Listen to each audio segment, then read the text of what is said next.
Unit Krimsus Polres Jakarta Barat mengungkap kasus fintech lending atau pinjaman online ilegal yang menyebar data dan mengancam korban. Polisi menangkap 2 orang yang merupakan penagih dan kepala penagihan di wilayah Tangerang Selatan dan Garut, Jawa Barat.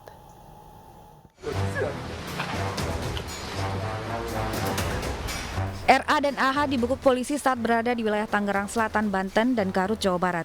Kedua pelaku merupakan penagih dan kepala penagihan dari fintech lending atau pinjaman online ilegal bernama Utang Hits.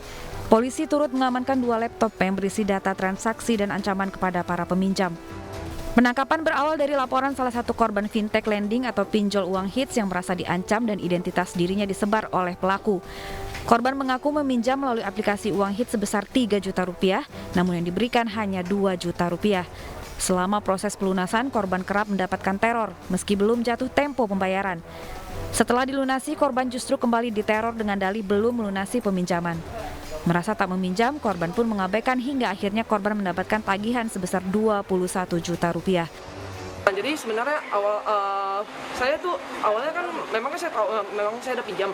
Nah, kemudian saya sudah selesaikan itu, tapi ada lagi yang mengatakan bahwa saya masih ada pinjaman di beberapa aplikasi di mana saya tidak ada pinjaman itu.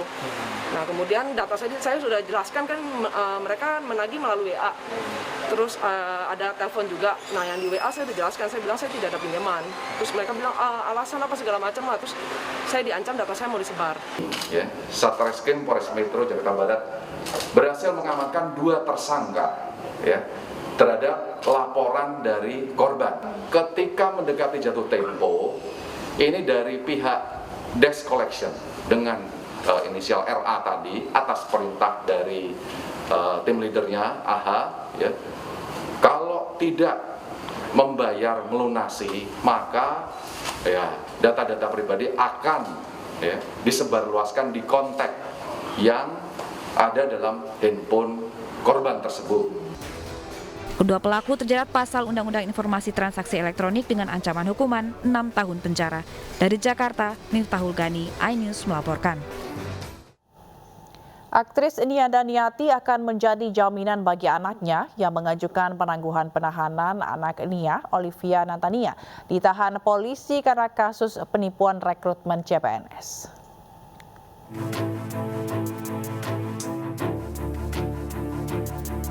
Kuasa hukum mengajukan penangguhan penahanan bagi anak Nia Daniati, Olivia Natania, yang ditahan selama 20 hari setelah menjadi tersangka dalam kasus rekrutmen CPNS fiktif. Nia Daniati sendiri yang akan menjadi jaminan anaknya tidak akan melarikan diri. Menurut kuasa hukum, Olivia sedang sakit dan membutuhkan perawatan. Poin-poinnya bahwa Olivia ini dia sedang sakit, ya. Kedua, masih perawatan dokter di rumah sakit. Terus ketiga, dia punya anak masih balita. Jadi hanya itulah yang kita ajukan. Mudah-mudahan pihak yang berwajib ini mengabulkan. Selain Olivia, polisi juga telah menetapkan 4 tersangka lain dalam kasus penipuan bermodus rekrutmen CPNS ini. Ikut serta membantu, ya, ada 4 orang lagi yang nantinya akan kita panggil. Kita sedang menjadwalkan memanggil 4 orang tersebut untuk kita periksa sebagai tersangka. Pasal persangkaannya yang paling utama di pasal 372, 378 dan 263, penipuan, penggelapan dan juga pemalsuan dokumen di sini. Sementara, banyaknya korban yang tertipu akan menjadi salah satu pertimbangan penyidik untuk menolak ataupun menerima pengajuan penahanan. Sebanyak 225 orang diduga menjadi korban penipuan rekrutmen CPNS dengan kerugian mencapai 9,7 miliar rupiah.